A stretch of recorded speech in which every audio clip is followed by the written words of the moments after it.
Welcome to a new story made by Oracle 1. When the stars took root. In the quiet village of Eldenbrook, where days hummed with the gentle rhythm of harvest and nights whispered ancient lullabies, the sky had always been a comforting quilt of steady stars. Eldenbrook was a place untouched by turmoil, wrapped in the soft embrace of rolling hills and fertile fields. The villagers tilled their land by sun and basked in the simple joys of their lives, the heavens above a silent witness to their centuries of peace. But peace, as the bards would say in later years, is a fragile thread, easily unraveled. One particular night, a celestial event unlike any other rippled across the fabric of the sky. It was the night the stars fell. Eldenbrook lay beneath a canvas brushed with darkness thicker than usual. The moon hung low but pale, as if reluctant to witness what was to come. Suddenly, across the vast expanse, points of brilliant light began to streak downward.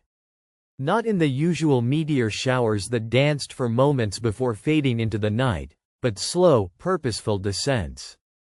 They fell gracefully like seeds on the whispering winds, drifting down into the very fields that fed the villagers. The first to notice were the village children, their eyes wide with wonder as they scrambled through the dew-soaked grasses chasing the star seeds. By dawn, the fields were dotted with glowing silver saplings, slender and shimmering, sprouting rapidly as if the earth itself had swallowed the light and was bidding it grow.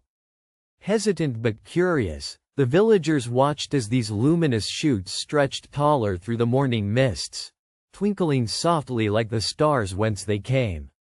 It was as if the heavens themselves had planted a garden of dreams amongst the wheat and barley. Yet, with beauty came unease. From the glowing stalks emerged beings shaped of starlight and shadow. They were slender and tall, with limbs that flickered between solid and ethereal forms, eyes that sparkled with celestial fire, and mouths that whispered hunger, ancient and deep. The villagers named them the Luminari. At first, the Luminari mirrored the villagers' movements with shy curiosity, mimicking their gestures and tilting their radiant heads. They danced in the moonlight and played among the crops, their laughter a soft chiming like fallen crystals. Peace appeared to reign still. But soon, the hunger in the Luminari's eyes clawed forth from its prison. The hunger for life, for energy, for something more than mere existence. They began touching the earth differently, not the soil that gave them birth, but the people who had nurtured their growth. And thus, began the slow unraveling of Eldenbrook's peace. The first victim was old Marta, the village herbalist. She was known for her great kindness and gentle hands that healed most village ailments. One twilight, while gathering herbs near the star trees, Marta was approached by a luminary with eyes glowing like molten silver. The creature's fingers brushed her cheek lightly, and where the touch fell, Marta's vitality seemed to drain like mist caught in dawn's wake. She shivered, her breath shallow, her heart slowing. The luminary retreated, satisfied, and Marta collapsed unconscious. Word spread like wildfire. The villagers, now afraid, barred their doors at night and armed themselves with crude weapons. Yet the luminari were elusive and unbound by earthly limitations. They glowed in the dark, slithered through walls, and vanished among the shadows. By the end of the week, more villagers were found pale and weak, some slipping into eternal sleep.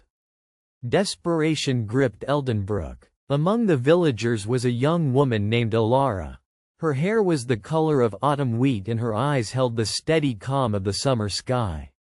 Alara was neither a warrior nor a witch but possessed a rare gift, the ability to dream deeply and see visions beyond the veil of this world. That night, as the luminary prowled among the stars and fields, Alara slept. In her dreams, a voice called, a melody woven from the music of the spheres themselves.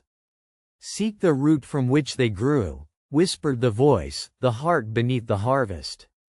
Find and sever it, or all shall burn in their endless hunger. When Alara awoke, the voice lingered, a beacon pulling her toward the fields where the star trees shimmered like sentinels. She wrapped a cloak about her shoulders and stepped beneath the pale morning moon.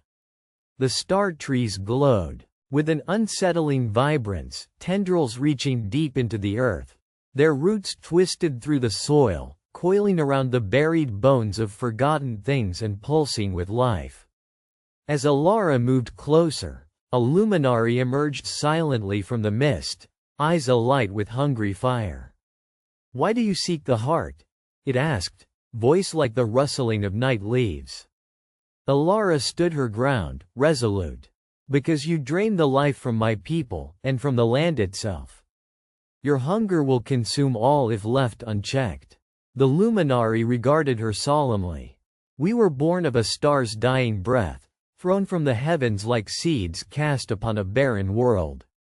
We hunger because we must. Our life is bound to energy, light, warmth, life force. Without it, we will wither into nothingness." Alara's heart ached with a strange sympathy. These were beings shaped from the cosmos, lost and desperate in a realm not their own. "Then there must be another way," she said softly. "A way to feed without destroying?" The creature's gaze flickered, unsure. "Long ago, in the stars from which we came, we thrived on the glow of nebulae and the warmth of suns. We cannot survive on your fragile world's bounty." From the silence that followed, Alara had an idea. "If you can feed on light and warmth, then perhaps you can be sustained without harming my people. If I can teach you to draw from the sun and stars' strength without taking flesh or blood, maybe a truce can be found." The luminary seemed to consider this, shimmering with the possibility of hope. Alara spent days and nights among the star trees, learning to communicate, weaving ancient songs of light and renewal. She discovered that the star trees themselves could be a bridge, a conduit for sunlight absorbed during the day to be shared with the luminary at night. With careful hands, she tended to the glowing roots, adjusting their reach to gather more solar energy into crystal-like fruits that blossomed at night. The luminary fed on these luminous fruits instead of life energy, their hunger sated by the pure light of Eldenbrook. The village watched in silent wonder as the creatures, once fearful specters, transformed into protectors of the land. Their ethereal bodies glimmered gently in twilight, not with hunger but with gratitude. In time, the star trees formed an enchanting grove at the field's heart, a place where humans and beings of starlight coexisted. Eldenbrook flourished more than ever, crops heavy with fruit and children playing among the glowing trees. And under the endless sky, where once the stars fell like seeds, now stood a garden alive with celestial wonders and earthly hope, tethered by the courage of one who dared to dream beyond fear. Like and subscribe for more stories.